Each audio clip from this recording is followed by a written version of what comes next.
Here I have Mercedes GLB, and let me show you how to change the brightness of your ambient light.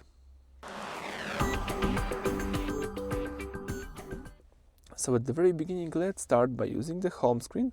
Swipe to the left a few times until you see the car icon. The car icon means it's settings, so let's tap settings.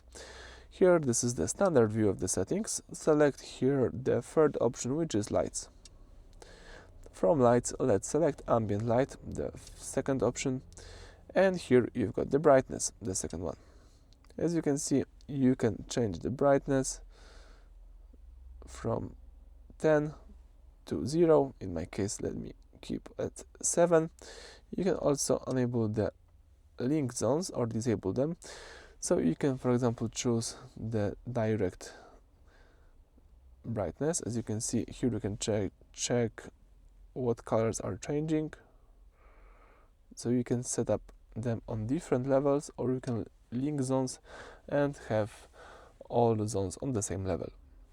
So that's it for this video. Thank you for watching. Please subscribe to our channel and leave thumbs up.